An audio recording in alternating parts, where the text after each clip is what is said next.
नमस्कार स्टूडेंट्स, मैं गावित देवेंद्र और आप सभी का स्वागत है मैथ्स बाय गावित देवेंद्र के अंदर। तो आज हम पढ़ेंगे जियोमेट्री यानी कि ज्यामिति। तो उसमें फर्स्ट क्वेश्चन ऐसा है कि दिए गए चित्र में गिवन पिक्चर में P Q parallel R S parallel T U parallel V W है। भुजा पी आर यानी side P R equal to 20 centimetre, side R T equal to 44 centimetre है। भुजा टी वी बराबर 32 सेंटीमीटर है एंड भुजा यानी side Q W equal to 84 centimetre 84 centimetre है। तो भुजा यानी साइड क्यू एस का मान क्या है, क्यू एस की वैल्यू क्या होगी, और ये डायग्राम दिया हुआ है। क्वेश्चन में ही डायग्राम दिया हुआ, चित्र दिया हुआ। Options 15 centimetre, 17.5 centimetre, 22.5 centimetre and 12.5 centimetre. अब यहाँ पर सबसे पहले तो फर्स्ट ऑफ ऑल तो देखो देखो यहाँ पर ये P Q R S T U and V W समानांतर है, पैरेलल। फिर से देखो यहाँ पर ये पी क्यू, ये आर एस, ये टी यू एंड ये वी डब्ल्यू पैरेलल है, समानांतर है। मतलब देखो ये दो लाइन एक दूसरे को कभी मिलेगी नहीं। इसी प्रकार ये दोनों लाइन भी एक दूसरे को कभी भी मिलेगी। सिमिलरली ये दोनों लाइन भी एक दूसरे को मिलेगी। मतलब देखो ये चारों ही लाइन, ये चारों ही रेखाएं एक दूसरे को कभी भी मिलेगी नहीं, इंटरसेक्ट करेगी नहीं, काटेगी नहीं। इसलिए ये चारों रेखाएं समानांतर है, पैरेलल है। मतलब ये चिन्ह समानांतर का है, पैरेलल का है। आगे देखो यहाँ पर ये लाइन और ये लाइन यानी ये दो लाइन, देखो यहाँ पर ये समानांतर रेखाओं को काटने वाली रेखाएं है। देखो ये दो लाइन, ये चारों समानांतर रेखाओं को काटने वाली रेखा है, कट करने वाली रेखाएं है। यानी ये दोनों तिर्यक रेखाएं है, ट्रांसवर्सल लाइन्स है। तिर्यक रेखाएं है, ट्रांसवर्सल लाइन है। देखो यहाँ पर क्या होता है, यहाँ पर यदि देखो यहाँ पर ऐसे समानांतर रेखाएं, फिर से एक बार ऐसी कई सारी, देखो यहाँ पर तो 4 ही है पर 4 से ज्यादा भी हो सकती है। मतलब कई सारे समानांतर रेखाएं हो, कई सारे पैरेलल लाइंस हो, और देखो उसको काटने वाली ऐसी दो तिर्यक रेखा हो, दो ट्रांसवर्सल लाइन हो। तो देखो ऐसे केस में ऐसे डायग्राम देखो रेशियो यानी कि अनुपात इक्वल होता है। रेशियो यानी कि अनुपात इक्वल होता है। मतलब देखो यहाँ पर ये P R ratio R T ratio TV बराबर ये Q S ratio S U ratio U W होगा। किसे यहाँ पर ये देखो रेशियो इक्वल होगा, अनुपात समान होगा। मतलब देखो यहाँ पर ये P R ratio R T ratio T V equal to बराबर ये Q S ratio S U ratio U W का ये अनुपात रेशियो समान होता है। अब आगे देखो देखो यहाँ पर पी आर, ये पी आर, तो पी आर बराबर यहाँ पर 20 सेंटीमीटर है, यानी कि 20 है 20। आगे देखो अनुपात रेशियो आरटी, आरटी देखो ये आरटी बराबर यहाँ पर 44 यानी कि 44 दिया हुआ है। आगे अनुपात एक रेशियो टीवी, तो टीवी बराबर वीटी बराबर यहाँ पर 32 दिया हुआ है। आगे इक्वल टू बराबर ये क्यूएस अनुपात एसयू अनुपात यूडब्ल्यू, क्यूएस अनुपात एसयू अनुपात यूडब्ल्यू। आगे देखो यहाँ पर देखो ये एक्चुअल में अनुपात यानी कि रेशियो नहीं है, क्योंकि देखो इसमें से देखो 4 डिलीट हो सकता है, ये तीनों में से 4 कॉमन निकल रहा है, 4 को हम हटा सकते। इन शॉर्ट रेशियो जो होता है, अनुपात जो होता है वो स्मॉलेस्ट वैल्यू होता है, सबसे छोटा मान होता है।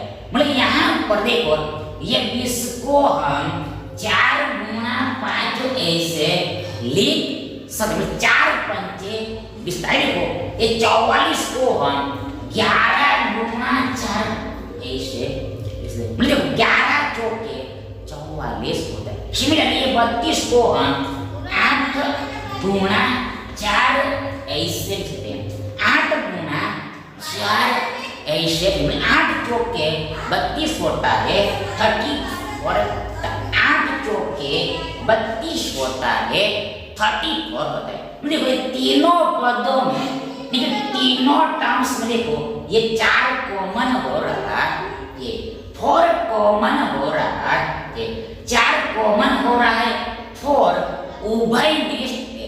ये देखो ये 4 को हम हटा सकते हैं, डिलीट कर दे, ये 4 को हम हटा सकते हैं, डिलीट कर। यहाँ पर पहले पद में फर्स्ट टर्म में हमें देखो ये 5 मिलेगा, 5 मिलेगा, ये 5 मिलेगा, 5 मिलेगा। देखो अनुपात रेशियो इस दूसरे पद में देखो हमें ये 11 मिलेगा, रेशियो तीसरे पद में थर्ड टर्म में देखो हमें ये 8 मिलेगा, 8 मिलेगा। अब इसमें से तीनों में से कुछ भी कटेगा नहीं, मतलब इसमें कुछ भी कॉमन नहीं है, इसमें कुछ भी उभय निष्ठ है।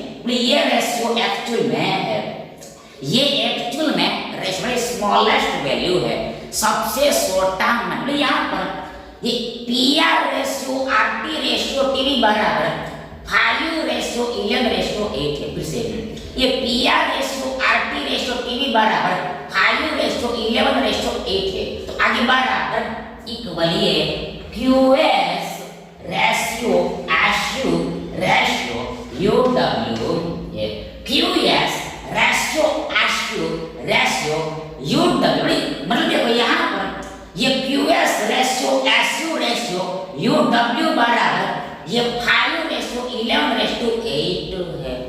अब यहाँ पर यहाँ पर देखो हम ये तीनों का एडिशन करते यो, देखो यहाँ पर ये 11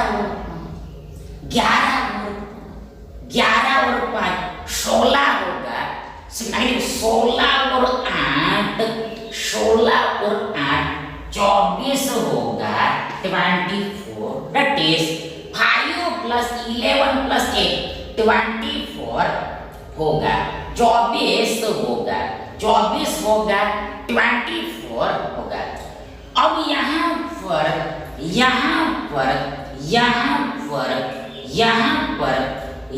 पर मतलब देखो यहाँ पर होगा क्या, देखो यहाँ पर ये QS SU and UW का फिर से एक बार यहाँ पर देखो QS plus SU plus UW, QS plus SU plus UW equal to 24 हो रहा है, 24 हो रहा है। पर ये अनुपात में है, यानी कि रेशियो में है। जबकि वैन देखो ये QS plus SU plus QW, यानी देखो QW देखो Q से लेकर W तक की दूरी यानी डिस्टेंस ये 84 है 84 देखो ये 84 सेंटीमीटर 84 सेंटीमीटर से देखो ये QS plus SU plus QW अनुपात में 24 है, जबकि हकीकत में यानी वास्तव में रियल में देखो ये QS plus SU plus QW यानी Q से लेकर W तक, W से लेकर Q तक देखो ये 84 है 84। इन शॉर्ट यहाँ पर हमने दोनों को कंपेयर किया, तुलना की, मतलब हम यहाँ पर हमें एक की वैल्यू मिल जाएगी, 1 यूनिट का वैल्यू। देखो यहाँ पर एक बराबर ये 84/24 सेंटीमीटर होगा, 1 इक्वल टू 84 डिवाइड 24 सेंटीमीटर होगा। कैसे? हाँ देखो यहाँ पर ये 24 को हमने एक्चुअल में 1 गुना 24 लिखा, देखो यहाँ पर 1 बराबर ये 84 डिवाइड 24 सेंटीमीटर होगा। आगे बढ़ो बराबर यहाँ पर देखो ये 84 को हम 12 गुना 7 ऐसे 12 सत्ते 84। सिमिलरली ये 24 को भी हम 12 गुना 2 ऐसे 12 दूनी 24, इसी के साथ 12 कैंसल, देखो यहाँ पर हमें ये 7/2 सेंटीमीटर मिले। एक यूनिट का वैल्यू 7/2 सेंटीमीटर होगा, 7/2 सेंटीमीटर होगा। अब यहाँ पर हमें ये QS देखो ये QS यानी पायो यूनिट की वैल्यू, यहाँ पर हमें QS देखो ये QS यानी देखो ये QS यानी 5 यूनिट की वैल्यू निकल 5 इकाई की हमें वैल्यू आउट। देखो यहाँ पर 1 बराबर 7/2 है, तो 5 बराबर ये 7/2 गुना 5 सेंटीमीटर। ये 1 unit equal to 7/2 then 5 unit equal 7/2 into 5 centimetre, यानी देखो यहाँ पर 5 से मल्टीप्लाई, ये 1 यूनिट की वैल्यू को 5 से मल्टीप्लाई करना, ध्यान रखो बराबर यहाँ पर ऊपर में 7 पंचे 35 होगा, बट्टा में 2 का 2, तो आगे बढ़ो ये 33 का आधा यानी हाफ यानी सेमी 17.5 होता है, 17.5 होता है। मतलब कोई 35 को हमने 34 प्लस 1 देन 34 का आधा 17 और 1 का आधा 0.5 0 पर फिर से 34 का आधा 17 होता है और 1 का आधा 0.5 0.5 होता है, मतलब 35 का आधा 17.5 होगा। और ये सेंटीमीटर का सेंटीमीटर, मतलब यहाँ पर देखो ये है this 5 unit equal to 17.5 centimetre होगा। ये QS का मान वैल्यू ये 17.5 सेंटीमीटर होगा, 17.5 सेंटीमीटर होगा। यानी देखो ये विकल्प भी हमारा सही विकल्प है। नेक्स्ट क्वेश्चन देखिए, किसी त्रिभुज की एनी ट्रायंगल की 3 भुजाएं 3 साइड्स 6 सेंटीमीटर 8 सेंटीमीटर था एंड 10 सेंटीमीटर है, उसकी सबसे बड़ी भुजा बिगेस्ट साइड पर माध्यिका यानी मीडियन की लंबाई की लेंथ ज्ञात करें, फाइंड करें। 8 centimetre 6 centimetre 5 centimetre and 4.8 centimetre. अब देखो सबसे पहले तो फर्स्ट ऑफ ऑल देखो यहाँ पर हमें देखते ही पता चल जाना चाहिए कि देखो ये त्रिभुज यानी ट्रायंगल समकोण त्रिभुज है, राइट एंगल ट्रायंगल। देखो यहाँ पर ये त्रिभुज की देखो ये त्रिभुज की देखो त्रिभुज की ट्रायंगल के तीन भुजाएं थ्री साइड देखो ये 6 8 और 10 6 8 और 10 तो ये समकोण त्रिभुज होगा, राइट एंगल ट्रायंगल होगा। देखो कैसे पता चलता है कि ये समकोण त्रिभुज। देखो यहाँ पर पहली बार पहला में देखो ये इसको हम ये 6 8 10 को देखो ये 6 8 10 ट्रिपलेट है। पहली बार देखो ये 6 8 10 6 8 10 6 8 10 6 8 देखो पाइथागोरियन ट्रिपलेट है, पाइथागोरियन ट्रिपलेट है। और ये पाइथागोरियन ट्रिपलेट समकोण त्रिभुज में ही लगता है, यानी ये समकोण त्रिभुज है। आगे देखो यदि यहाँ से पता नहीं चलता तो आप इसको छोटा भी कर सकते हो। ये ट्रिपलेट आपको मालूम नहीं है तो मतलब यहाँ पर देखो 6 का आधा 3 8 का आधा 4 10 का आधा 5 फिर से यहाँ पर हमने 2 से डिवाइड किया, 2 से भाग दिया, यानी यहाँ पर 6 का आधा 3 8 का आधा 4 10 का आधा 5। अब तो आपको पता ही है 3 4 5 3 4 5 पाइथागोरियन ट्रिपलेट है, पाइथागोरियन त्रिपुटी है, त्राई है। तो ये त्रिपुटी यानी ट्रिपलेट समकोण त्रिभुज में होती है, यानी राइट एंगल ट्रायंगल। यानी त्रिभुज यहाँ जो त्रिभुज की बात की वो समकोण त्रिभुज है, राइट एंगल ट्रायंगल है। यदि यहाँ से आपको पता नहीं चल रहा देखो यहाँ पर आप पाइथागोरस नियम का भी यूज कर सकते हो। देखो यहाँ पर सबसे बड़ी भुजा 10 है और आगे देखो यहाँ पर ये 6 और 8 को आप कहीं भी ले सकते हो, यहाँ पर भी लेते हो यहाँ पर भी लेते हो। 6 8 को आप कहीं पर भी लेते हो। 6 को हमने यहाँ पर लिया, ये 8 को यहाँ पर लिया, तो ये साइड 8 है, ये साइड से और सबसे बड़ी भुजा बिगेस्ट साइड 10 है, बिगेस्ट साइड देखो यहाँ पर पाइथागोरस के नियम के हिसाब से अकॉर्डिंग पाइथागोरस देखो यहाँ पर ये 10 का वर्ग बराबर 6 का वर्ग प्लस 8 का वर्ग होगा। सबसे बड़ी भुजा का वर्ग बाकी की दो भुजाओं के वर्ग के एडिशन के बराबर होगी। देखो ये सबसे बड़ी भुजा का वर्ग यानी कर्ण का वर्ग बाकी की दो भुजाओं के वर्ग के योग के बराबर होता है। तो आगे बराबर इधर देखो यहाँ पर 10 का वर्ग 100, आगे 6 का वर्ग 36 प्लस 8 का वर्ग 64, आगे therefore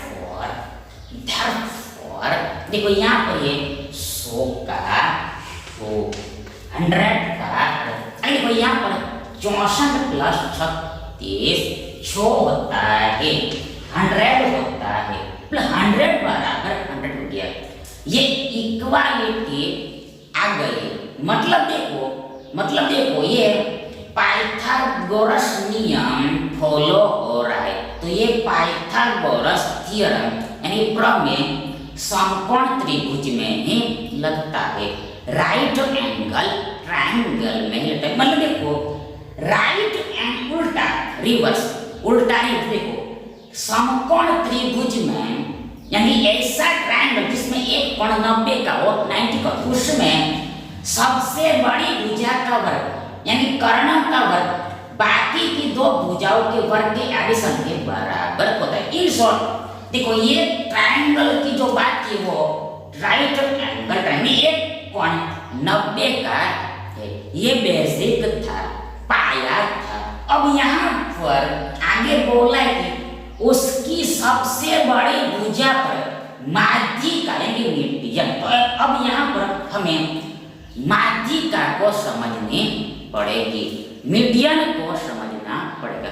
अब यहाँ पर देखो हमें सबसे बड़ी भुजा यानी बिगेस्ट साइड पर माध्यिका लेनी है, मीडियन। तो यहाँ पर स्पष्ट है कि देखो कर्ण यानी हाइपोटेनस सबसे बड़ी भुजा होती है।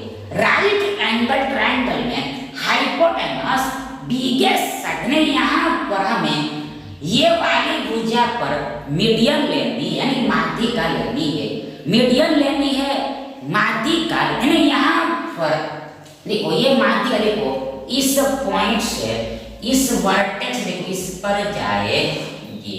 देखो ये जो देखो हमको इस भुजा पर माध्यिका लेनी है, मीडियन लेनी। देखो ये मीडियन यानी ये माध्यिका इस पॉइंट से जाएगी यानी ये भुजा के सामने वाले पॉइंट से जाएगी।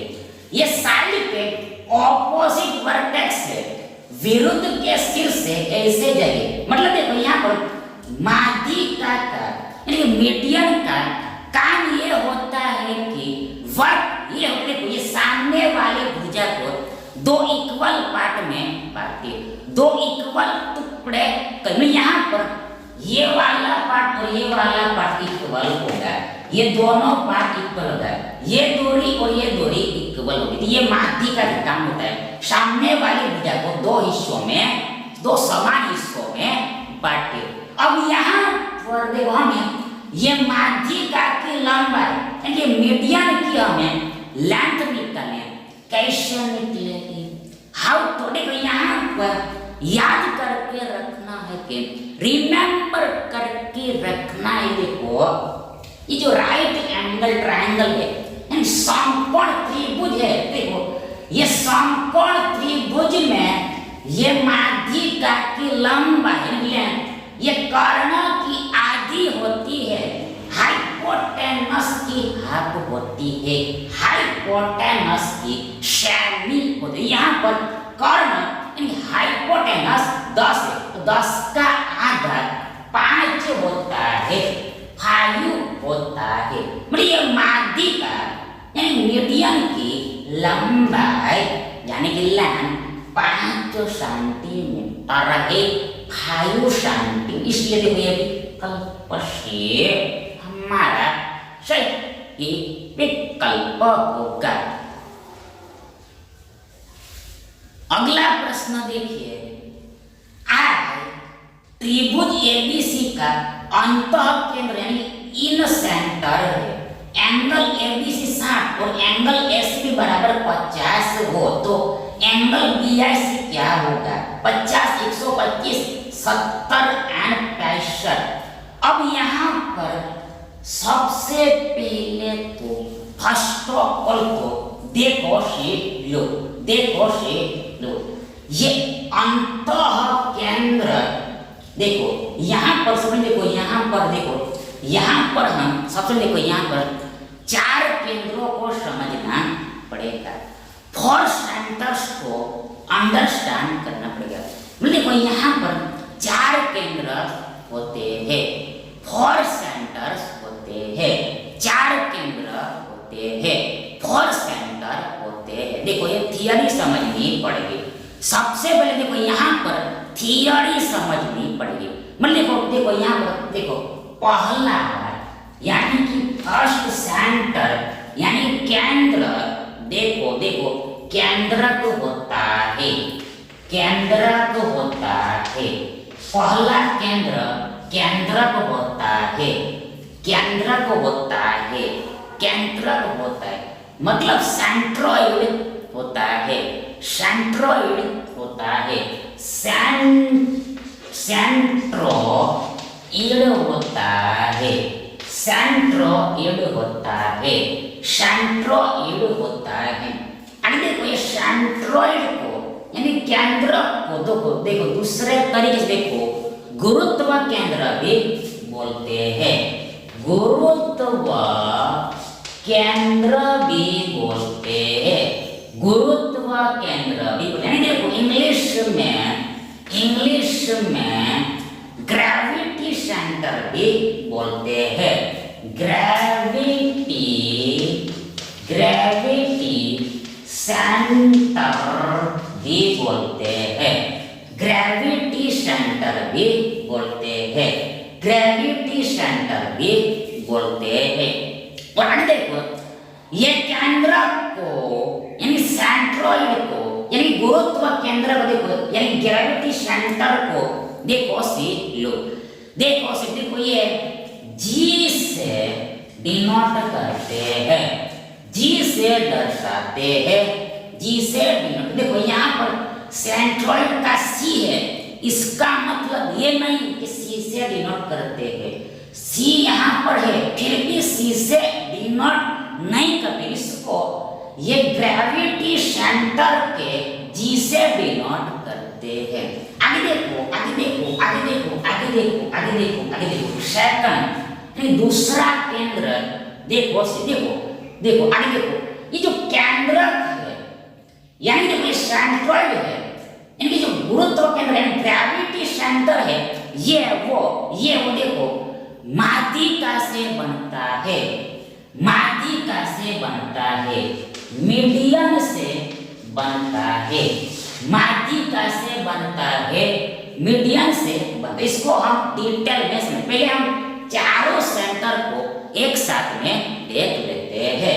चारों सेंटर को हम एक साथ में देख लेते हैं। तो देखो इस ये केंद्र मीडियन से बनता है, माध्यिका से बनता है। आगे हम डिटेल में देखेंगे। दूसरा सेंटर देखो, दूसरा सेंटर, अगला सेंटर, अगला केंद्र को आगे अंतः केंद्र होता है, अंतः केंद्र होता है, अंतः केंद्र होता है, अंतः केंद्र होता है, अंतः केंद्र। इसको इंग्लिश में इन सेंटर बोलते हैं। अंतः केंद्र को इंग्लिश में इन सेंटर बोलते हैं, इन सेंटर बोलते हैं। और इसको देखो, इसको ये आई से डिनोट करते हैं, आई से दर्शाते हैं, आई से दर्शाते हैं। फिर देखो क्वेश्चन में जो दिया हुआ है उसको ही लेना होता है, पर जनरली ऐसा होता है। आगे देखो ये जो अंतः केंद्र है, तो देखो ये अंतः केंद्र देखो कोण समद्विभाजक से बनता है, यानी कि देखो कोण अर्धक से बनता है, कोण अर्धक से बनता है। ये अंतः में इन सेंटर कोण अर्धक से बनता है, यानी देखो एंगल बाइसेक्टर से बनता है, एंगल बाइसेक्टर से बनता है। ये अंतः केंद्र एंगल बाइसेक्टर से बनता है। आगे देखो तीसरा केंद्र, तीसरा सेंटर, थर्ड सेंटर देखो अंतः केंद्र के बाद परिकेंद्र होता है, परिकेंद्र होता है, परिकेंद्र होता है। और इसको इंग्लिश में सर्कम सेंटर बोलते हैं, सरकम सेंटर बोलते हैं, सर्कम सेंटर बोलते हैं, सर्कम सेंटर बोलते हैं, सर्कम सेंटर। देखो ये सेंटर की दो स्पेलिंग होते, देखो ये सेंटर की दो स्पेलिंग, यहाँ पे देखो ई लास्ट में भी होता है और ए से ई बीच में भी होता है, टी और आर के बीच में था, या फिर ये लास्ट में भी होता है। सेंटर की स्पेलिंग में ई लास्ट में भी होता है, यानी ऐसे टी और आर के बीच में भी होता है। ये दोनों स्पेलिंग दिया हुआ है, मतलब होता है ये परिकेंद्र सर्कम सेंटर। अब ये परिकेंद्र को देखो देखो देखो देखो, ये सी से डिनोट करते हैं या फिर ऐसे भी डिनोट करते हैं, ये आपको याद करके। आई देखो मैंने बात, जो परिकेंद्र है सर्कम सेंटर है, ये परिकेंद्र सर्कम सेंटर। देखो सी लो, देखो बा देखो देखो देखो देखो देखो भुजा भुजा भुजा भुजा भुजा भुजा लम लम लम समद्विभाजक से बनता है। जो परिकेंद्र भुजा लम समद्विभाजक से बनता है। भुजा लम समद्विभाजक में देखो साइड परपेंडिकुलर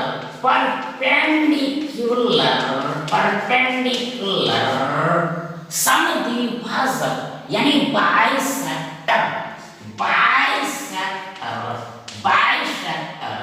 से बनता है। ये circum centre side perpendicular bisector से बनता है। साइड परपेंडिकुलर बाइसेक्टर से बनता है। और देखो लास्ट चौथा केंद्र फोर्थ सेंटर, देखो सी लो देखो सी लो देखो सी लो लंब केंद्र होता है। लंब केंद्र होता है। लंब केंद्र इसको इंग्लिश में ऑर्थो सेंटर बोलते हैं।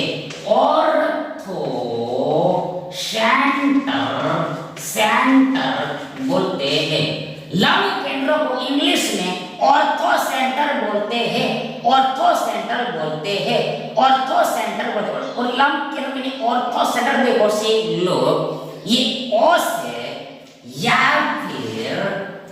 फिर एच से डिनोट करते हैं। ओ से या फिर एच से डिनोट करते हैं।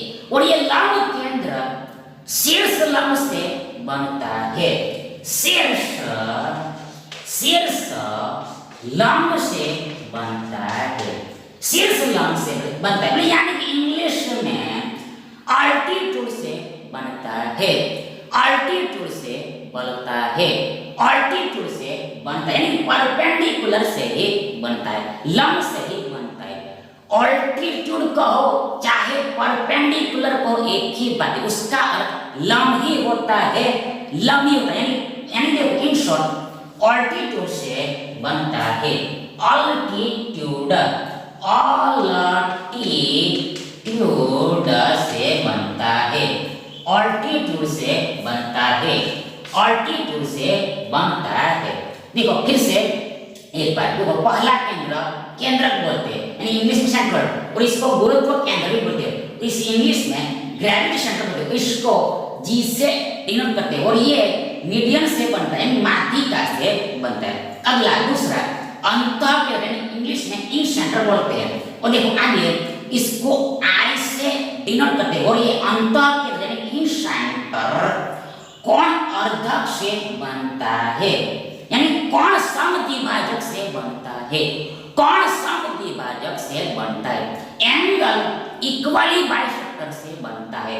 एंगल इक्वली बाइसेक्टर बनता है। मतलब यहाँ पर शॉर्ट में कोण अर्धक से बनता है। एंगल बाइसेक्टर से बनता है।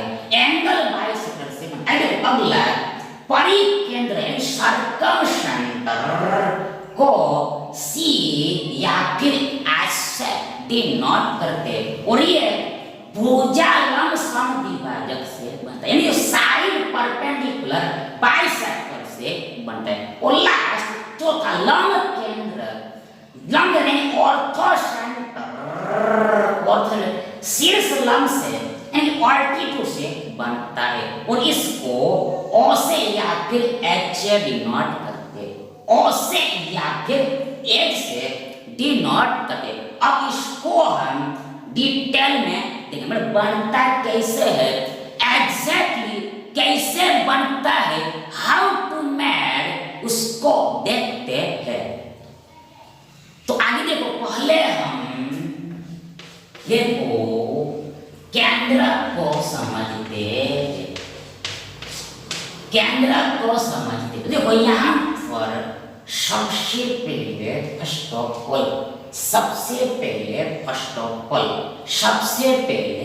ऑफ ऑल देखो ये जो केंद्र होते हैं यानी सेंटर्स होते हैं वो त्रिभुज में बनते हैं, ट्रायंगल में बनते हैं, त्रिभुज में बनते हैं, ट्रायंगल में बनते हैं, त्रिभुज में बनते हैं, ट्रायंगल में बन। इसलिए हमने सबसे पहले त्रिभुज लिया, ट्रायंगल लिया, त्रिभुज लिया, ट्रायंगल लिया। अब यहाँ पर देखो ये केंद्रक है यानी सेंट्रॉइड है, वो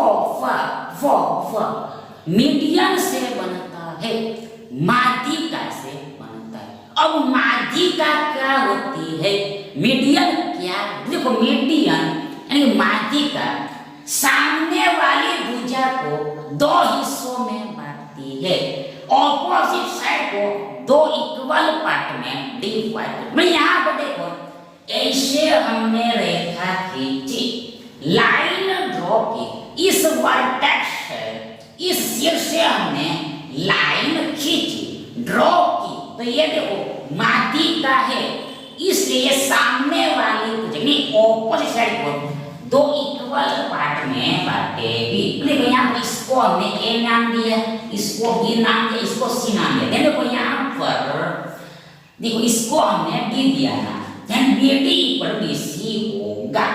अब यहाँ पर ये तो हमने ए पॉइंट से माध्यिका खींची। अब यहाँ पर केंद्र कब बनेगा, जब एटलीस्ट दो माध्यिका हम खींचेंगे तब, एटलीस्ट मिनिमम दो माध्यिका हम खींचेंगे तभी हमें सेंटर मालूम पड़ेगा। तो यहाँ पर देखो ऐसे हमने खींची, सिमिलरली हम बी से भी खींच सकते हैं। तो यहाँ पर देखो हमने ये बी से खींचा, मतलब ये हमारी माध्यिका है, मीडियन है। तो ये मीडियन का काम क्या है, देखो ये मीडियन का यानी माध्यिका का काम देखो ये सामने वाली ऑपोजिट साइड को दो बराबर भागों में बांटना, मतलब ऐसी बराबर। देखो यहाँ पर भी मान डी, देखो ए बी सी डी ई दिया है यहाँ पर, तो यहाँ पर ए ई बराबर इसी होगा, ए ई बराबर इसी होगा, ए ई बराबर, इसलिए दोनों पार्ट इक्वल होगा, ये दोनों टुकड़ा इक्वल होगा। मतलब देखो ये जो सेंटर बनेगा, ये जो इंटरसेक्शन पॉइंट है, इंटरसेक्टिंग पॉइंट है, प्रतिच्छेद बिंदु है, इंटरसेक्टिंग पॉइंट है, प्रतिच्छेद बिंदु है, इसको ही केंद्र यानी सेंट्रॉइड यानी गुरुत्व यानी ग्रेविटी सेंटर पर उसको जी से डिनोट करते हैं, जी से डिनोट करते हैं, जी से दर्शाते हैं, जी से डिनोट करते। देखो यहाँ पर दो लाइन हमने खींचा तो हमें ये जी तो मिल गया, पर यहाँ पर देखो तीसरी मीडियन भी खींचनी है, क्यों, देखो यहाँ पर 3 पॉइंट है, इसलिए 3 शीर्ष है, इसलिए 3 वर्टाइसेस है, इसलिए यहाँ पर सी से भी खींचना होता है। देखो ये सी से हम खींचेंगे तो ये जी में से ही पास होगा, ये पॉइंट कॉमन ही होता है, उभयनिष्ठ ही होता है। तो देखो यहाँ पर ये सी से खींचेंगे इसमें ही पास हो, देखो ऐसे जाएगी, ऐसे जाएगी, और इस ए बी को दो टुकड़े में बांटेंगे। देखो ये माध्यिका ये ए बी को दो टुकड़े में बांटेंगे, माध्यिका काम ही दो टुकड़ों में बांटना होता है। यहाँ पर देखो ए ई इसको एफ दे दें, A equal to F B होगा, ये दोनों साइड पर होगा, F equal to F B, ये दोनों साइड है, क्योंकि देखो ये माध्यिका है, इसलिए मतलब माध्यिका का काम सामने वाली भुजा को दो टुकड़ा में बांटना होता है। तो ये जो सेंटर है इसको ही केंद्रक बोलते हैं, यानी सेंट्रॉइड बोलते हैं। ये माध्यिका से बनता है, मीडियन से बनता है। अब यहाँ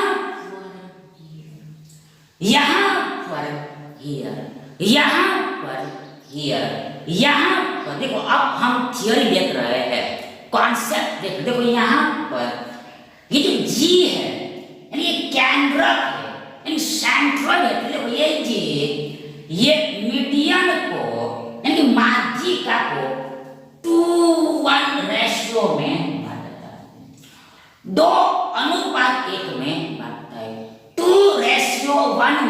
डिवाइड करता है। मतलब देखो ये AG बराबर 2 है तो ये GD बराबर 1 होगा। फिर से AG बराबर 2 है तो ये GD बराबर 1 होता है।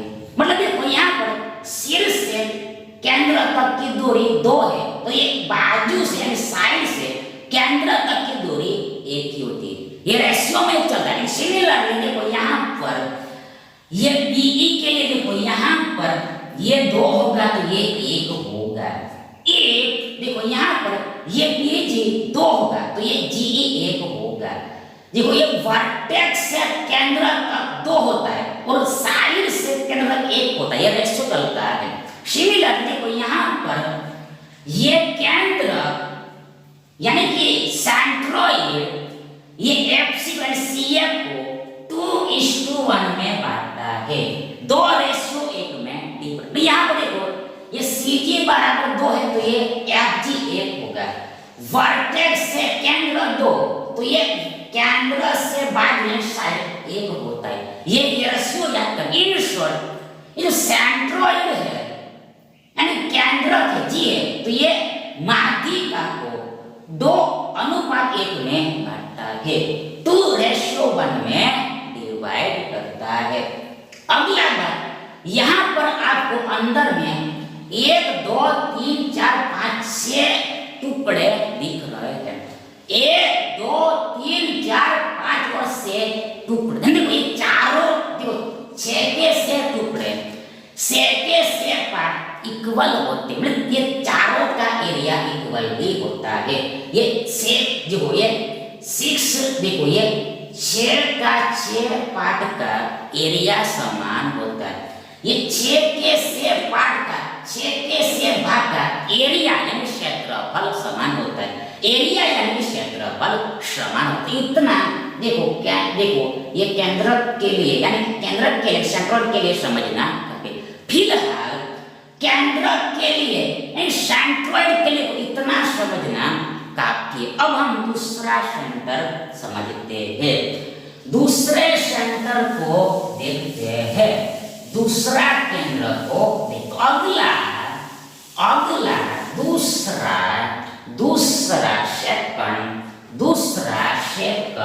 दूसरा सेकंड अंतः केंद्र आता है। अंतः केंद्र आता है। इन सेंटर आता है। ये अंतः को इन बोलते हैं और केंद्र यानी सेंटर अंतः केंद्र। तो सबसे देखो यहाँ पर ट्रायंगल को लिखना पड़ेगा क्योंकि ये केंद्र ट्रायंगल में ही बनते हैं, त्रिभुज में ही बनते हैं, त्रिकोण में ही बनते। तो सबसे देखो इसको नाम हम ABC देते हैं। ABC नाम दिया। अब यहाँ पर देखो ये जो अंतः केंद्र है यानी इन सेंटर है तो ये दिस कोण अर्धक से बनता है। एंगल बाइसेक्टर से बनता है। कोण समद्विभाजक से बनता है। एंगल इक्वली बाइसेक्टर से बनता है। मतलब देखो यहाँ पर देखो हमने ऐसा एक लाइन खींचा तो ये यदि देखो ये लाइन यदि अगर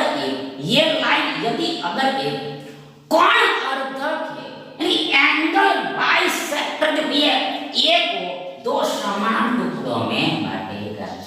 ये एंगल A का 2 भाग करेगा। मतलब पूरा एंगल देखो ये पूरा एंगल यदि x है तो ये x/2 होगा, ये x/2 होगा। आधा आधा हो जाएगा, हाफ हो जाएगा। फिर से यदि ये हमारा A के लिए एंगल बाइसेक्टर तो देखो यहाँ पर ये कोण का आधा कर देता है, हाफ कर देता है। सेमी कर मतलब पूरा एंगल x है तो इतना आधा x/2 होगा, इतना आधा x/2 होगा। तो ये हमारा पहला फर्स्ट एंगल बाइसेक्टर यानी कोण को ये 2 भाग में डिवाइड कर रहा है। सिमिलर देखो यहाँ पर B से खींचना पड़ेगा। वर्टेक्स बी से ड्रॉ करना पड़ेगा। बोले देखो यहाँ पर देखो ये हमारा एंगल बाइसेक्टर है। फॉर बी ये एंगल बाइसेक्टर है। कोण अर्धक है। देखो यहाँ पर ये पूरे कोण को दो बराबर भाग में बांटेगा। ये पूरे कोण को दो बराबर भाग में बांटेगा। दो भाग में बांटेगा। मतलब देखो ये पूरा y है तो ये y/2 होगा। ये तो बेसिक चीज आपको पता पता होगी। सिमिलर देखो यहाँ पर केंद्र तो बन गया। तो ये जो केंद्र होता है ये सेंटर बनता है। ये सेंटर बनता है इसको ही अंतः केंद्र बोलते हैं। इन सेंटर बोलते हैं। और इसको ये I से डिनोट करते हैं।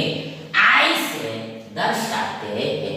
मतलब देखो ये दो लाइन से सेंटर तो हमें मिल जाए। पर एक्चुअली में यहाँ पर पहले तीनों को ड्रॉ करना होता है बाद में सेंटर आते हैं। पर दो से ही काम चल ही जाता है इसलिए तीसरे को लेना ही जरूरी नहीं पर तीनों को लेना होता है।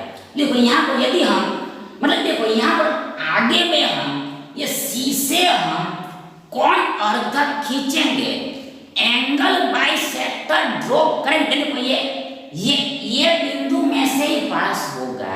ये पॉइंट में से ही मतलब पॉइंट जो है कॉमन रहता है ये बदलता नहीं। देखो यहाँ से हमने खींचा तो ये इसमें से ही जाएगा। देखो ये हमारा सी के लिए कोण अर्धक होगा।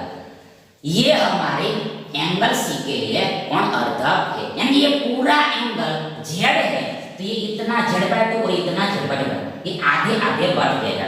हाफ हो जाएगा। तो यहाँ पर देखो ये जो तीनों लाइन का जो कॉमन बिंदु है यानी इंटरसेक्टिंग पॉइंट है प्रतिच्छेद बिंदु है इसको ही अंतः केंद्र यानी कि इन सेंटर बोलते हैं। इसको I से डिनोट करते हैं। I से डिनोट करते हैं। I से डिनोट करते हैं। तो इतना समझना काफी है। अब हम तीसरा केंद्र देखते हैं। अब आगे तीसरा केंद्र देखिए। थर्ड सेंटर देखिए जो परिकेंद्र होता है। परिकेंद्र होता है। परिकेंद्र यानी सर्कम सेंटर होता है।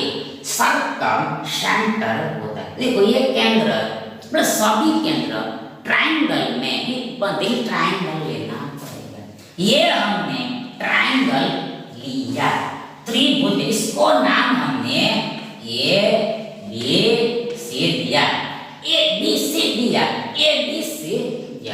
अब आगे देखो मैंने ये जो परिकेंद्र है यानी सर्कम सेंटर है। देखो ये परि को सर्कम बोलते हैं। परि को सर्कम बोलते हैं और केंद्र को सेंटर।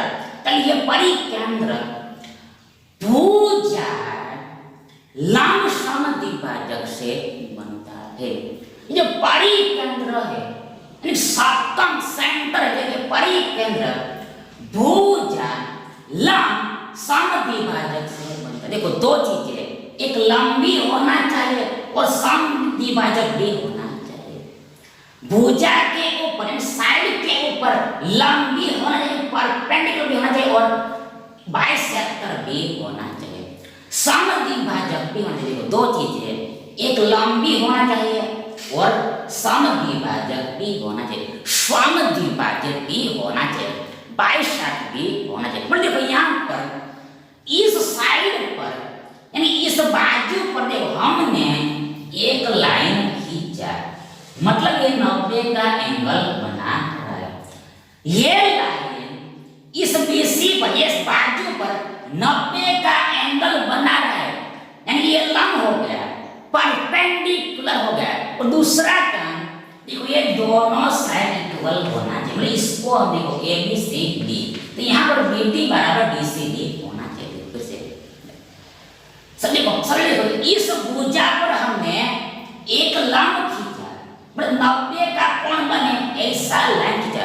दूसरा काम ये दो हिस्सा इक्वल होना चाहिए। मतलब यहाँ पर बी डी बराबर बी सी डी होना चाहिए। तो इसको क्या बोलते हैं तो इसको भुजा लंब समद्विभाजक बोलते हैं। इस लाइन को परपेंडिकुलर बाइसेक्टर बोलते हैं, बाइसेक्टर बोलते हैं। लंबी होना चाहिए एंड बाइसेक्ट भी करना चाहिए, दोनों काम एक साथ में होना चाहिए। सिमिलरली देखो इस भुजा की हम बात करते हैं, इस साइड से मतलब देखो यहाँ पर ये वर्टेक्स का कोई महत्व नहीं है, ये शीर्ष का कोई इंपॉर्टेंस नहीं। देखो यहाँ भुजा पर ही काम लेना है।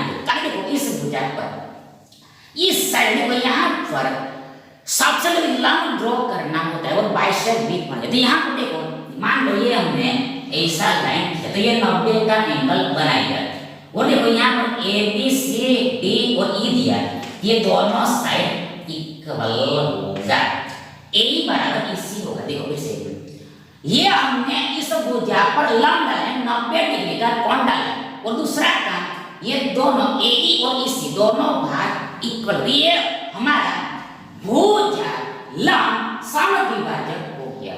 भुजा साइड लंब परपेंडिकुलर बाइसेक्टर समद्विभाजक हो गया। मतलब ये जो सेंटर बनता है, ये जो केंद्र बनता है इसको ही परिकेंद्र बोलते हैं, सर्कम सेंटर बोलते हैं। और इसको सी से या फिर एच से डिनोट करते हैं, एच से डिनोट, देखो एच से नहीं एस से, सी से सर्कम सेंटर सी से या फिर एस से डिनोट करते हैं।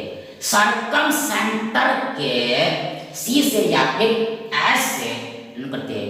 जब परंतु बट यदि क्वेश्चन में दूसरा कोई नाम दिया तो उसको ही लेना होता है। यदि क्वेश्चन सोल्व करते समय जो नाम दिया होगा वो ही लेना होता है, तब ऐसा याद रखने का जरूरत नहीं, पर ये जनरली ऐसा होता है, तो ये ऐसा याद रखना होता है।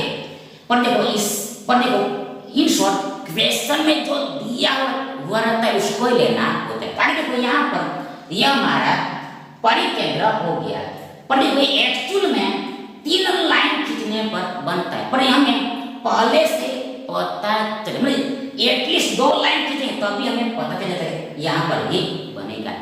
देखो वास्तव में 3 लाइन ड्रॉ करने पर मिलता है, पर इससे भी वास्तव में हमें 2 लाइन खींचने पर ही पता चल ही जाता है। देखो तीसरी लाइन इसमें से ही पास होती है, इसमें से ही गुजरती है, इसलिए यहाँ पर इसका काम हो गया, इसका काम हो गया, अब इसका काम बाकी है। इस पर हमें भुजा लंब समद्विभाजक लेना है। मतलब यहाँ पर ये इसमें से गुजरेगा, इसमें से ही पास हो गया, ये हमने लाइन खींचा तो देखो यहाँ पर देखो ये लंब ही बनेगा, एंगल एसी एबी के साथ 90 का कोण बनेगा।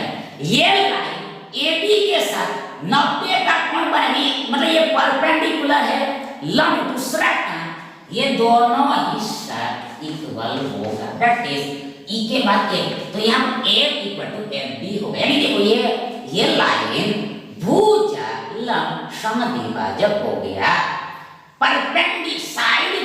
परपेंडिकुलर बाइसेक्टर हो गया। तो ये जो केंद्र इसको ही परिकेंद्र यानी सर्कम सेंटर बोलते हैं, सर्कम सेंटर बोलते हैं, सर्कम सेंटर बोलते हैं, सर्कम सेंटर बोलते हैं।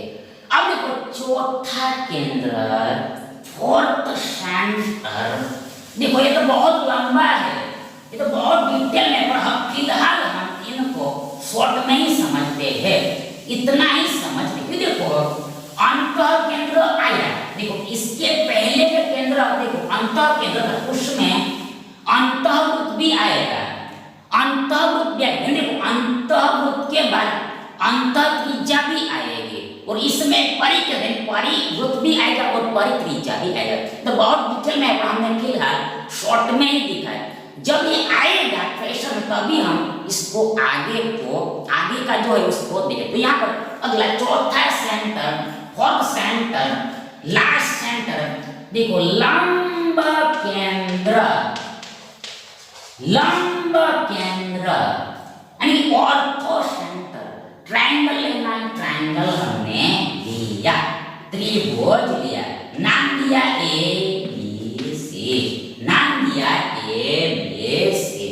अब यहाँ ये लंब केंद्र है यानी ऑर्थो सेंटर है, तो ये लंब केंद्र ऑर्थो सेंटर शीर्ष लंब से बनता है यानी ऑल्टीट्यूड से बनता है, यानी कि लंब से बनता है, परपेंडिकुलर से बनता है। मतलब देखो ये वर्टेक्स से हमें लंब खींचना होता है, सामने वाली भुजा पर ऑपोजिट साइड पर हमें परपेंडिकुलर ऑल्टीट्यूड व्यज खींचना होता है। यानी यहाँ पर ऐसे हमने ये लाइन खींचा, मतलब ये 90 का एंगल बनाना चाहिए, बीसी पर 90 का कोण बनाना। देखो ये हमारा ऑल्टीट्यूड हो गया, शीर्ष लंब गया 90 का एंगल। यहाँ पर जरूरी नहीं है कि सामने वाली भुजा का दो हिस्सा होगा ही होगा, ये अनइक्वल भी रह सकता है, मतलब केवल लंब होना चाहिए। आगे सिमिलरली बी के लिए, बी वर्टेक्स के लिए यहाँ पर, बी शीर्ष के लिए यहाँ पर ये हमारा देखो शीर्ष, ये हमारा लंब हो गया, परपेंडिकुलर हो गया, नहीं ये हमारा ऑल्टीट्यूड हो गया। देखो यहाँ भी सेम बात है, ये दो हिस्सा बराबर हो ऐसा जरूरी नहीं है, केवल लंब ही होना चाहिए, यानी कोई शीर्ष, मतलब ये शीर्ष लंब है, ओनली शीर्ष लंब है, इक्वल बाइसेक्ट होना चाहिए इसे जरूरी नहीं। तो ये जो केंद्र है, ये जो केंद्र है, केंद्र बनता है यानी ये मीटिंग पॉइंट है, ये प्रतिशत बिंदु है, इसको ही लंब केंद्र बोलते हैं, ऑर्थो सेंटर बोलते हैं, और इसको ओ से डिनोट करते हैं या फिर ए से भी डिनोट करते हैं, पर क्वेश्चन में जो दिया होता है उसको ही लेना होता है।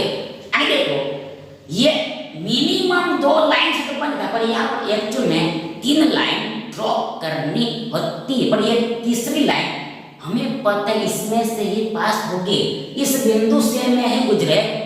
देखो यहाँ पर इसका काम हो गया, इसका भी काम नहीं यहाँ पर बच जाए, मतलब यहाँ पर लंब इसमें से गुजरे, देखो ये लंब इसमें से गुजरेगा, ये पॉइंट में से गुजरेगा, तो यहाँ पर ये लंब बने जाए, ये शीर्ष लंब हो गया, ऑल्टीट्यूड हो गया, मतलब ये केंद्र को, ये मीटिंग पॉइंट, ये तीनों लाइन का जो मीटिंग पॉइंट है, प्रतिशत बिंदु है, इंटरसेक्टिंग पॉइंट, इसको लंब के ऑर्थो सेंटर बोलते हैं, ऑर्थो सेंटर बोलते हैं। तो इस तरह से चारों केंद्रों को समझना होता है, अंडरस्टैंड करना होता है। अब आते हैं प्रश्न पर, सवाल देखो यहाँ पर जो आई वो ट्रायंगल एबीसी का अंतः केंद्र है, यानी इन सेंटर है। अब आपको पता ही है कि इन सेंटर अंतः केंद्र कैसे बनता है, हाउ टू मेक। देखो यहाँ पर ट्रायंगल एबीसी लेना है, ट्रायंगल एबीसी लेना है, त्रिभुज एबीसी लेना है, त्रिभुज एबीसी। देखो यहाँ पर हम थोड़ा बड़ा लेते हैं, डायग्राम थोड़ा सा हम बड़ा लेते हैं, डीगल है। देखो ट्रायंगल एबीसी, ट्रायंगल एबीसी, त्रिभुज एबीसी, त्रिभुज एबीसी। अब यहाँ पर देखो आई अंतः केंद्र है, इन सेंटर है। देखो मान लेते हैं, देखो यहाँ पर अंतः केंद्र बन रहा है, ये हमारा आई है, इन सेंटर है, अंतः केंद्र। अब हम देखो इसको ये बी से ज्वाइंट करते हैं, सी से भी ज्वाइंट करते हैं। ये आई को हमने बी से ज्वाइंट किया, एंड आई को हमने सी के साथ ज्वाइंट किया। अब यहाँ पर ये क्वेश्चन को हम दो तरीके से सॉल्व कर सकते हैं। देखो देखो पहला मेथड पहला मेथड देखो यहाँ पर हियर देखो सबने देखो यहाँ पर बोला है कि angle A B C, angle A B C, angle A B C, angle A B बीच में देखना, बीच में भी है, ये पूरा एंगल पूरा कोण 60 का है, 60 का है, 60 का है, 60 का है। अब देखो दूसरी बात, एंगल ए छे बी, एंगल ए छे बी, कोण ए छे बी, ऐसे में बीच में देखना, बीच में से बीच में ये पूरा एंगल 50 का है, 50 डिग्री का है, 50 अंश का है, 50 अंश का है। तो आगे देखो लास्ट में हमें angle B I C, angle B I C, angle B I C, कोण इसमें ये वाला एंगल बीच में आई है, बीच वाला ये निकालना है, बी आई सी भी हमें ये निकालना है, बी आई सी बीच में आई ये वाला निकालना है, ये वाला आउट करना है। कैसे निकलेगा? हाथ अब देखो सब देखो यहाँ पर देखो ये जो देखो उससे भी पहले बात, उससे भी देखो पहले देखो ये क्या है, तो ये हमारा अंतः केंद्र है, यानी इन सेंटर है, आई है।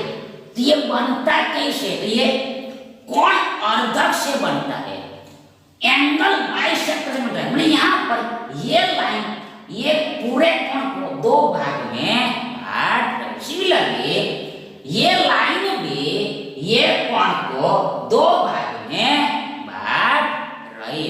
ये पूरा 60 है, तो ये 30-30 का बनेगा, 30-30 का बनेगा, 30-30 का बनेगा। सिमिलरली ये पूरा एंगल 50 के लिए ये आधा आधा यानी 25-25 होगा, ये भी 25 होगा, ये भी 25 होगा, पूरा 50, तो ये आधा का बढ़ जाएगा, ये 25 ये भी 25 होगा।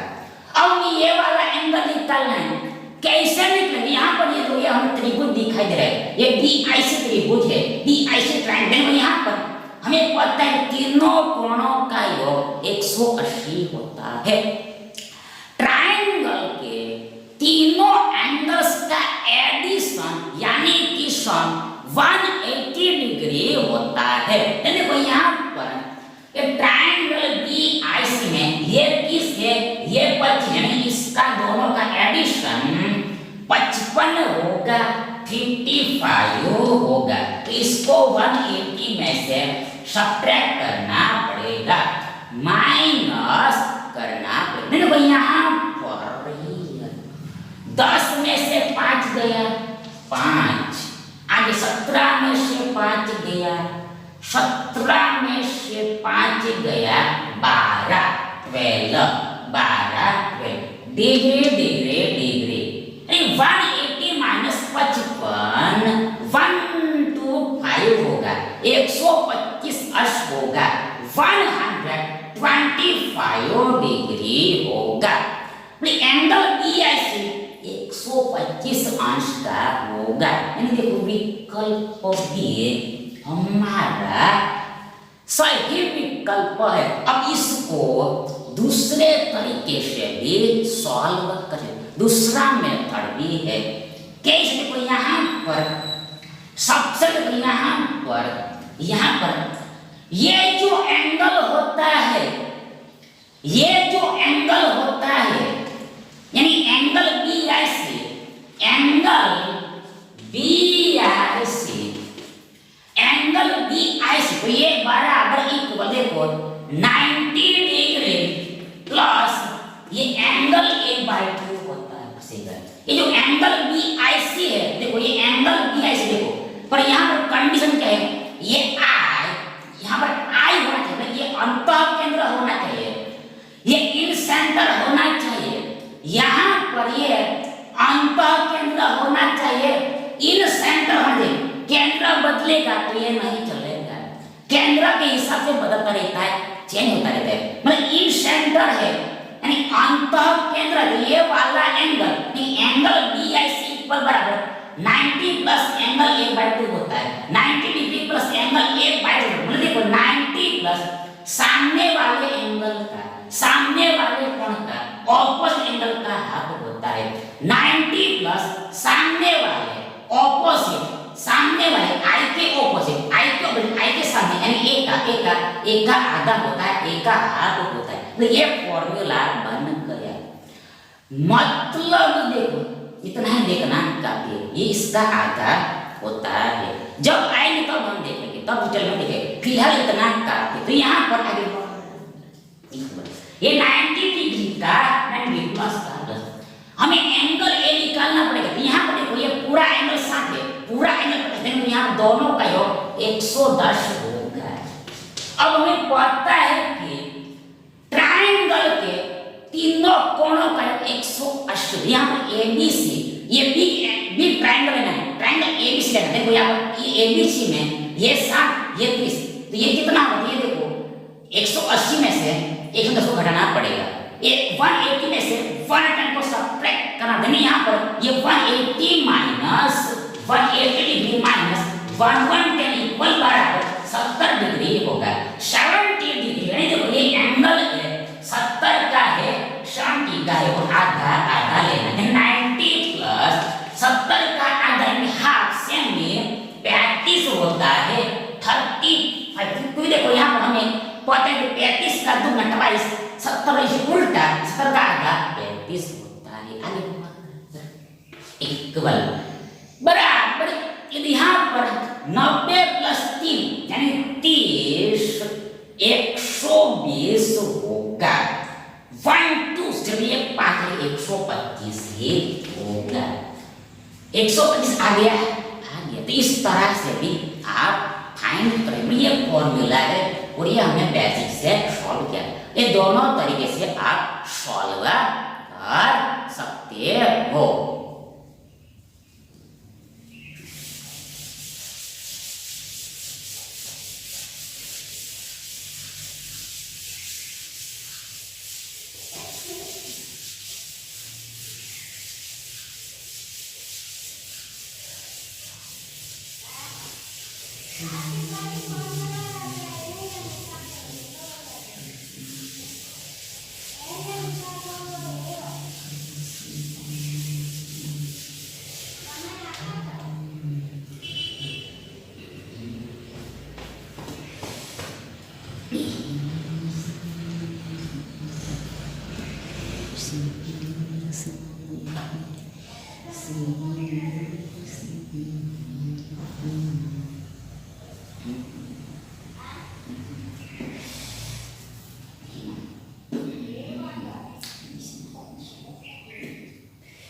नेक्स्ट क्वेश्चन देखिए, किसी समबाहु त्रिभुज के यानी कि इक्विलैटरल ट्रायंगल की आंतरिक त्रिज्या यानी internal radius interior radius 3 centimetre है, 3 सेंटीमीटर। तो देन उसकी प्रत्येक यानी एवरी यानी ईच माध्यिका यानी मीडियन ज्ञात करें। फाइंड करें 12 सेंटीमीटर 9/2 सेंटीमीटर 4 सेंटीमीटर 9 सेंटीमीटर। अब यहाँ पर सबसे पहले तो फर्स्ट ऑफ ऑल देखो सिर्फ हमें एक समबाहु त्रिभुज लेना पड़ेगा यानी इक्विलैटरल ट्रायंगल लेना पड़ेगा। अब देखो समबाहु त्रिभुज यानी कि इक्विलैटरल ट्रायंगल क्या होता है?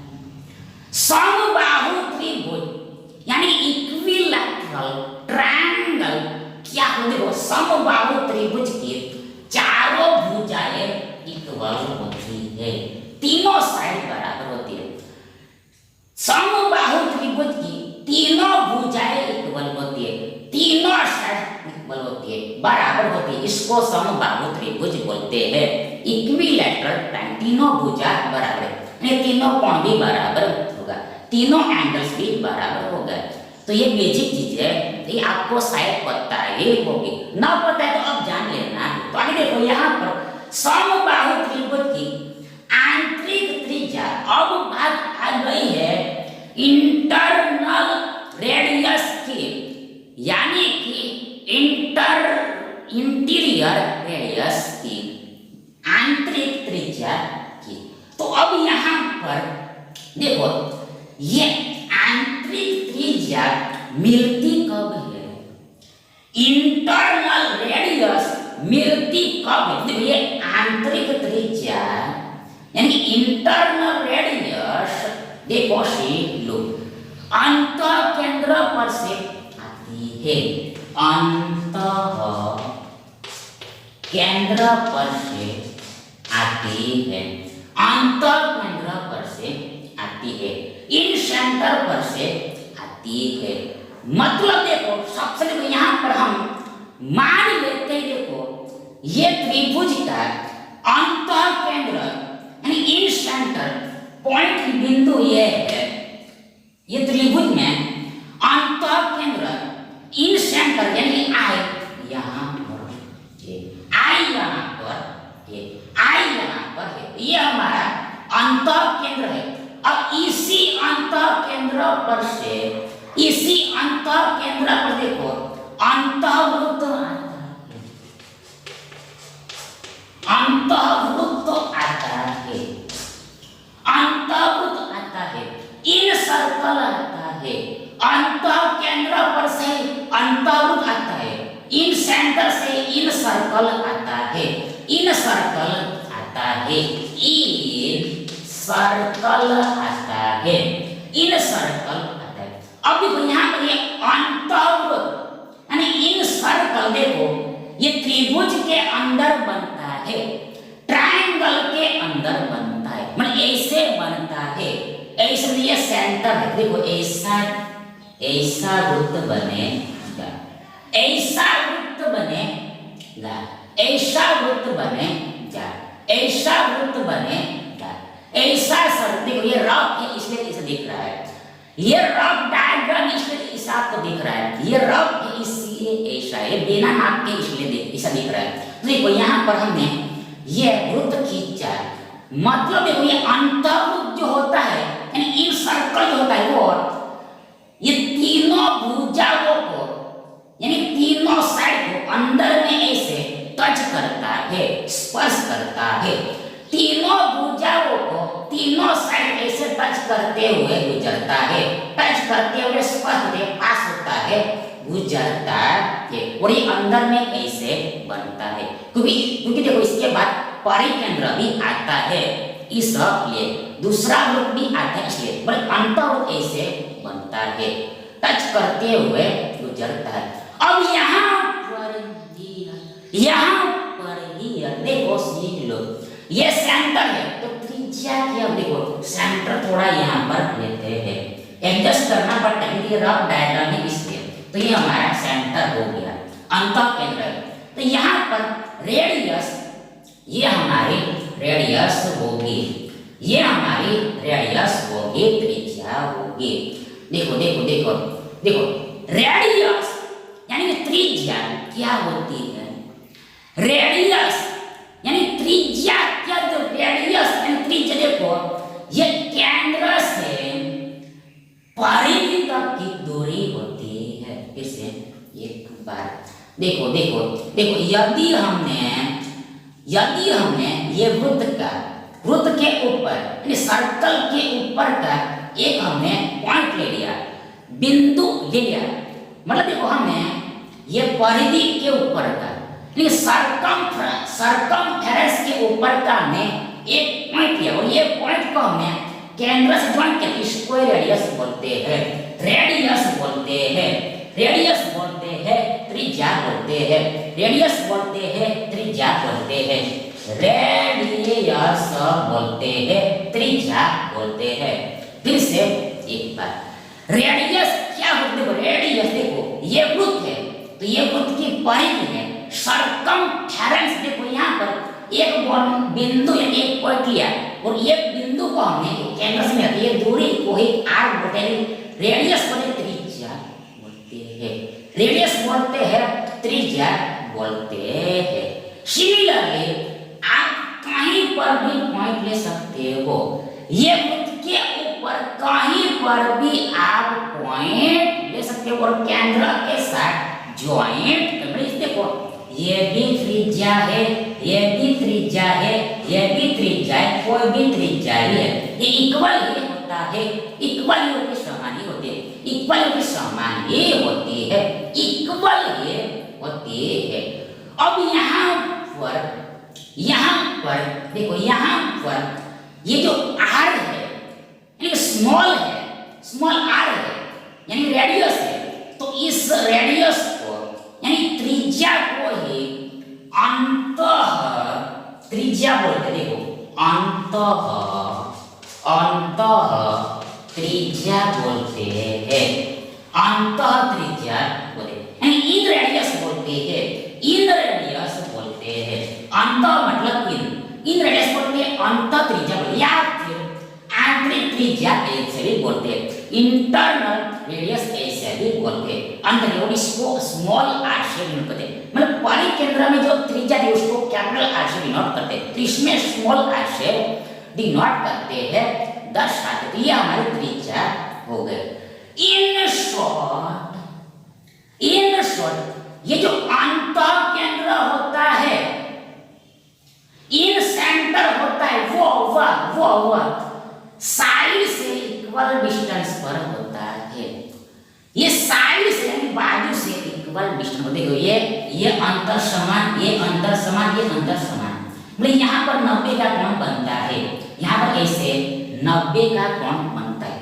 मतलब देखो यहाँ पर ये हमारा वृत्त है और इस पर हमने ये देखो ये लाइन खींचा, कैसा लाइन खींचा, तो टच करते हुए खींचा, स्पर्श करते हुए खींचा, तो ये सर्कल के लिए, सर्कल के ऊपर का देखो टैंजेंट है यानी स्पर्श रहता है। फिर से ये लाइन ऐसा लाइन है जो ये सर्कल को, वृत्त को टच करता है, स्पर्श करता है, तो ये सर्कल के लिए देखो स्पर्शक है यानी कि टैंजेंट है, और ये जो टच होता है इसको स्पर्श बिंदु बोलते हैं। कांटेक्ट ऑफ, देखो पॉइंट ऑफ कांटेक्ट बोलते हैं, स्पर्श बिंदु बोलते हैं, कांटेक्ट ऑफ पॉइंट। सिमिलरली ये कांटेक्ट ऑफ पॉइंट स्पर्श बिंदु है, और यहाँ पर ये स्पर्श बिंदु। अब यहाँ पर देखो, यहाँ पर देखो, देखो ये केंद्र से जो हमने ये लाइन खींचा वो ये टैंजेंट है, तो ये बीच वाला एंगल 90 का ही बनता है। फिर से यहाँ पर याद करके रखना है कि रिमेंबर करके रखना, देखो ये टैंजेंट और ये केंद्र से लेकर दूरी के बीच का ये बीच वाला एंगल है वो 90 का है। फिर से ये त्रिज्या और ये टैंजेंट, तो बीच का एंगल 90 का है, मतलब ये दूरी हो गई, डिस्टेंस हो गई 90 का एंगल बन रहा है, मतलब ये दूरी हो गई, डिस्टेंस हो गया 90 एंगल दूरी डिस्टेंस, 90 एंगल दूरी डिस्टेंस, 90 एंगल दूरी डिस्टेंस, सीधा अंतर होता है, स्ट्रेट अंतर होता है। मतलब ये अंतः केंद्र भुजा से समान दूरी पर होता है, साइड से इक्वी डिस्टेंस पर होता है, साइड से इक्वी डिस्टेंस पर होता है, और इसका डिस्टेंस ये आगे होगा स्मॉल आर, ये त्रिज्या होगी, ये वृत्त की त्रिज्या यानी अंतःवृत्त की त्रिज्या होगी, रेड भी उसको r से डिनोट करते हैं। तो ये एक बात हो गई, एक बात हो गई, एक बात हो गई। अब यहाँ पर आगे, यहाँ पर आगे, ये तो हमारी त्रिज्या की बात हो गई।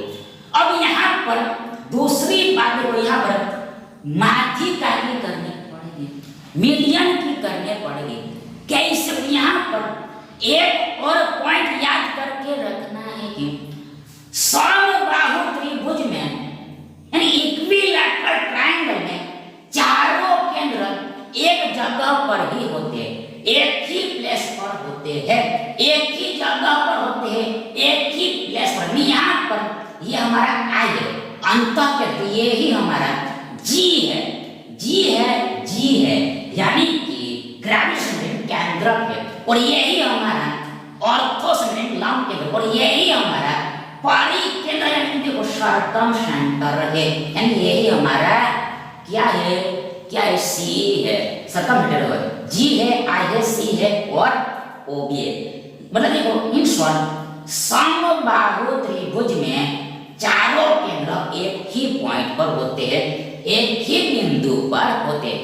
मतलब ये I तो है पर ये also G भी है, यानी केंद्र भी है, G भी है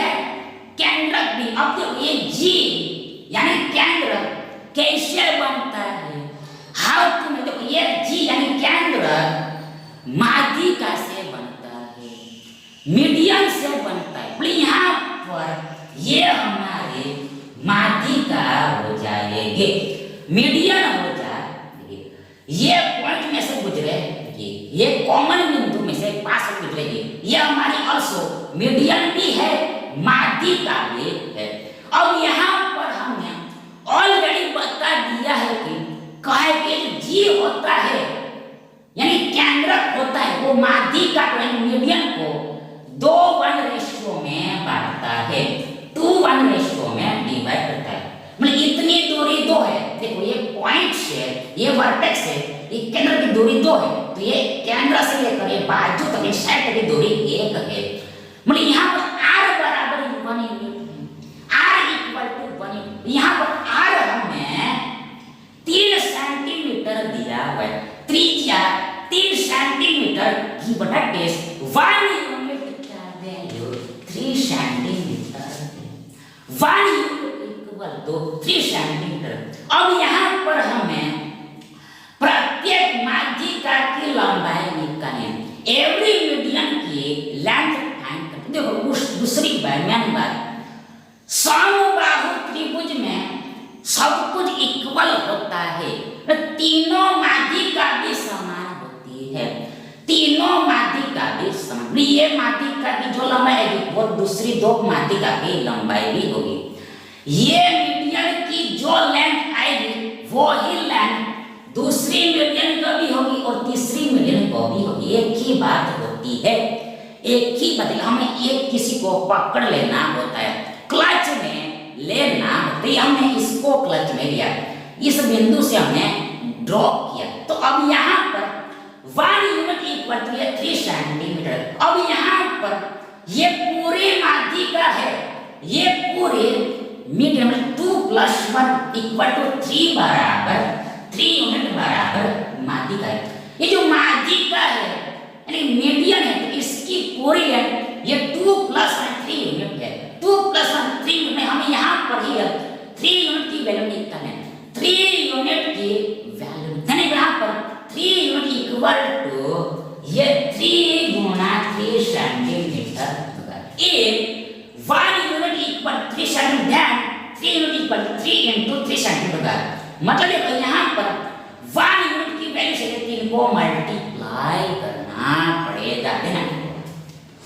3 किया 9 सेंटीमीटर का सेंटीमीटर, 3 यूनिट की वैल्यू 9 सेंटीमीटर, 9 सेंटीमीटर पूरी लंबाई 9 सेंटीमीटर यानी ये मीडियन यानी माध्यिका की लंबाई 9 सेंटीमीटर हुई, 9 सेंटीमीटर यानी देखो ये है जो ऑप्शन डी हमारा राइट ऑप्शन है, ये विकल्प डी हमारा सही विकल्प है। Thank you.